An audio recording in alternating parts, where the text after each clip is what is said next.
Regresamos, amable auditorio. Nos comentaba el licenciado Jorge Chizal antes de ir al corte. Hay una situación de datos que el Estado está obligado a cuidar, que el Estado está obligado a proteger. No toda es información pública. Así es, y lo que pasa es que es por la propia naturaleza de las personas que intervienen, cierta información que no necesariamente debe de ser pública, son esos datos personales de ciertos servidores públicos, o incluso un conflicto, por ejemplo, que se ha dado, y Lorenzo mencionaba el caso de las averiguaciones previas federales, en donde, por ejemplo, el Código Federal de Procedimientos Penales establece la prohibición del agente del Ministerio Público de obsequiar copias de las averiguaciones previas. Esto se ha llevado, en función de la secrecía de la averiguación, más allá, y entonces se hacen solicitudes de información y la Procuraduría General de la República niega la información en función del sigilo de la averiguación previa. Ya hay resoluciones del IFAI que dicen que no, que tienen que abrir la información de la averiguación previa y que tienen que entregar esos documentos. Entonces, eso evidentemente, hombre, se mejorará con un rediseño del sistema de administración de justicia penal, pero mientras, así como está planteado el día de hoy, sí puede generar un problema, y entonces es enfrentar ese derecho social que se tiene de acceso a la información frente a también al interés social que se puede tener en conservar cierta información en reserva o como información confidencial. Y rompe por esa convivencia social que se busca, ¿no?, con esta ley. El hecho de ventilar averiguaciones previas donde hay víctimas de algún delito, donde hay nombres que, dada la naturaleza de la investigación, deben de permanecer hasta cierto punto protegidos, pues pone en riesgo a algunas Claro, por personas. supuesto, y podríamos dar muchos otros ejemplos en donde es decir, vamos a pensar una declaración patrimonial de un servidor público, el hecho de tener su domicilio, su teléfono personal, etcétera, cae dentro de ya de un exceso, ¿no? Por eso va muy de la mano, y ahora ya se incluye dentro del tema de la transparencia lo que es la protección de los datos personales. Tanto en las leyes de transparencia hay una protección de datos personales, como incluso los datos personales que están en poder de particulares. Pero entonces ahí estamos actualmente enfrentando todavía un problema de equilibrios, es decir, cómo llegar al punto de poder conciliar la plena transparencia con la protección de los datos personales. Es decir, todavía nos falta mucho para avanzar en ese sentido. Y que se determine, que se pueda determinar para qué van a ser utilizados. Porque se puede solicitar una serie de datos que pueden ser mal utilizados. Que o se que pueden justifique la finalidad. Exactamente, que se justifique la finalidad. Desde luego, el gobernador tiene la facultad de solicitar esos datos. Sin embargo, también tendría que legislarse sobre la obligación de manifestar para qué lo solicita o cuál va a ser el uso que se van a dar. Y eso termina con la problemática de que se les dé un uso, pues, muchas ¿Indebido? veces indebido. Bien, yo aquí pienso que la parte relativa a tratar de legislar esa parte de la justificación, pues sería un cuento de nunca acabar, porque nos meteríamos en un sistema inquisitorial para saber para qué quiero tal o cual dato, ¿no? Aquí realmente muchas veces se utilizan los datos y a veces también las propias unidades, y me ha tocado por ahí en el caso particular, la Comisión Estatal de Acceso a la Información Pública, mediante el cual cualquier persona hacía solicitud de bases de datos para la publicación donde aparecían nombres, domicilios, teléfonos. Y había una cosa muy importante, se estaba violando el derecho del tercero. El tercero también tiene derecho a oponerse a la publicación de sus datos.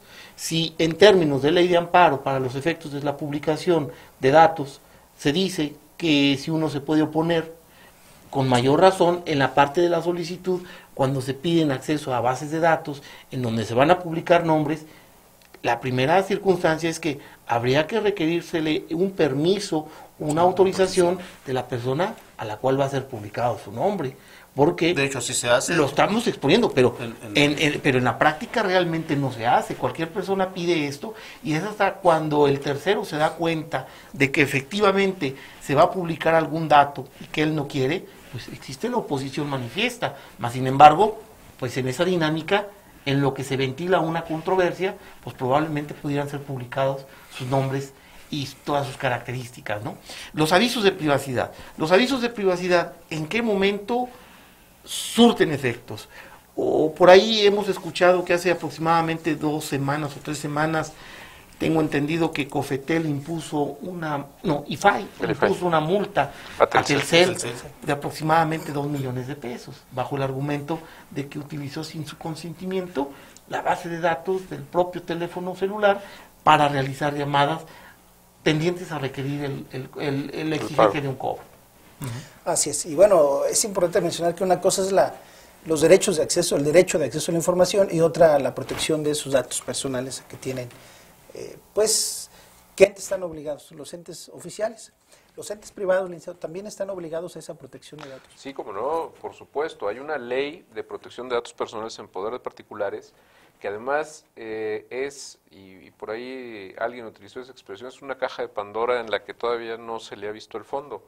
Efectivamente, existe esta ley, hay el aviso de privacidad, hay temáticas de sanción, de control, tratamiento de datos, etcétera, pero esto hace las cosas excesivamente complejas. Voy a dar un ejemplo. Vamos a pensar que en un litigio de naturaleza mercantil, por ejemplo, se ofrece una prueba pericial respecto de la contabilidad de la contraparte. Dice la Ley de Protección de Datos Personales que cuando hay una relación jurídica entre las partes, es decir, quien es el responsable de la información personal y el titular del derecho, no aplica ni el aviso de privacidad ni la autorización de tratamiento. Pero resulta que en esa contabilidad hay información de terceros y esos terceros sí están protegidos porque ellos no forman parte de la relación mutua. Entonces, ¿esto qué significa? Que esa prueba pericial, para poderla desahogar en estricto apego a la ley, probablemente va a tomar meses, además de que van a tener que recabarse consentimientos, que van a tenerse que alterar documentos para ocultar la información personal, cuando no existe en determinado momento la explicación en la ley lo suficientemente clara respecto del objetivo de cómo esa información de terceros va a poder ser tratada en un proceso judicial.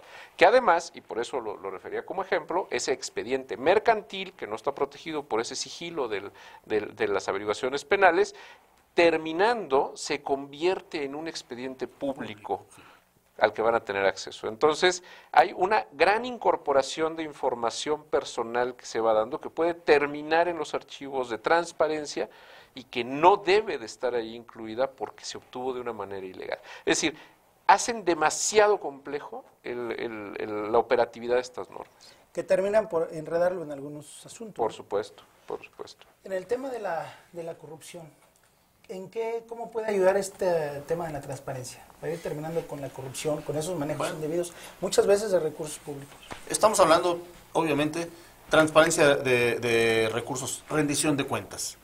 Obviamente, el Estado tiene un presupuesto que va a ejercer y que la ciudadanía quiere saber cómo se ejerce, en qué se está gastando. Y entonces, por eso empiezan a aparecer las toallas de 4,000 pesos, ¿verdad? Empiezan a aparecer las toallas de 4,000 pesos, cuando antes, pues simple y sencillamente eran gastos no comprobados. O los salarios de 15,000 pesos con vehículos de 100,000 o de 200,000 pesos, que no dan para poder cubrirlos. Compras estratosféricas, fuera de todo sentido común. El salario del Nico, ¿verdad? El salario del Nico, que era El chofer de López Obrador. Andrés Manuel, y que a final de cuentas ganaba más de lo que valía el automóvil. Pero bueno. Sí, porque era un bocho, ¿no? Así es, era un churro. Ya dijimos marcas. No sé. Bueno, pero bueno, a final de cuentas, ahora, se supone que con la transparencia se va a combatir esa corrupción. ¿Por qué? Porque mientras más transparente, mientras más a la vista esté de la ciudadanía la aplicación de los recursos, entonces esto tendría que desalentar la mala aplicación o, obviamente, de alguna manera, el abuso que se pudiera hacer en el ejercicio de esos recursos. Tenemos que fortalecer esa rendición de cuentas, tenemos que fortalecer esa transparencia, en aras de que el ciudadano sepa cómo se gasta el recurso público. A final de cuentas, yo ciudadano pago mis impuestos y quiero saber en qué se gastan mis impuestos, el dinero que yo estoy aportando. Y que obviamente, como su nombre lo indica, son impuestos porque nadie dice, yo quiero pagar y quiero contribuir. Nadie lo hace de manera voluntaria, sino que todo el mundo lo hace obligado y el Estado en muchas ocasiones utiliza su aparato coactivo. Pero bueno, a final de cuentas, esa contribución que estoy haciendo, quiero saber en qué se va a utilizar. Muy válido, además. Yo quisiera saber cuánto se gastó la reforma, cuántos recursos del Estado se gastó en la reforma para el nuevo proceso oral penal que se va a implementar en el Estado de San Luis Potosí. El Estado, ¿cuántos recursos destinó al día de hoy? No se sabe. Se supone que es información pública, se supone que debieron haber bajado todo este tipo de datos, nadie lo sabe. Y más allá de lo que se gastó, pues qué frutos ha rendido esa cantidad de dinero que se ha gastado, ¿no? ¿Dónde se ve reflejada? Así Yo es. no lo he visto en cámaras, yo no lo he visto en equipamiento, yo no lo he visto, En ladrillos. En capacitación menos.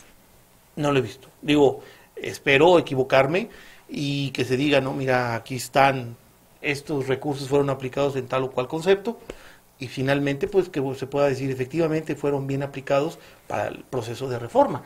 Esta es precisamente una de las cuestiones principales en donde estaría la ley de transparencia a su máxima expresión. Pero ahí tendría que ir de la mano con una ley eficiente de responsabilidades. Porque de nada sirve saber si no se puede luego el poder utilizar esta información para poder perseguir una responsabilidad o sancionar de alguna manera. Porque el hecho de que tú puedas tener la información sobre si los salarios son tales o sobre si la reforma se invirtió tanto o sobre si en la construcción de un puente o de la pavimentación de una carretera, cómo se dispuso, cómo fue la licitación, etcétera, etcétera, si la ley no te da los mecanismos para que se puedan exigir las responsabilidades, pues de nada sirve. El saber por saber pues no va a resolver Sí, lo único que nos va a problema. provocar es teorizar sobre un aspecto que realmente no vamos a conocer Así a fondo, es. ¿no? Esto tiene que ir muy de la mano con esa temática de Sí, responsabilidad. le tiene que dar practicidad, tiene que ser operacional la ley. Si la ley no Que se es venga a operacional, complementar. así es, si la ley no es operacional, de nada nos sirve porque es letra muerta. Pues bueno, lamentablemente, compañeros de este panel, se nos terminó el tiempo. Solamente agradecerles una vez más el favor de su colaboración para este panel, para el programa Foro Potosino. A usted que nos sigue, pues los abogados seguiremos luchando por una ley, como lo comentó el licenciado Jorge, una ley más justa, una ley más eficiente, que venga a fortalecer, sí, la convivencia social, pero dentro de un marco de rendición de cuentas y transparencia. Muchísimas gracias por acompañarnos y lo invito a que nos sigan en el próximo programa de Foro Potosino. Muy buenas tardes.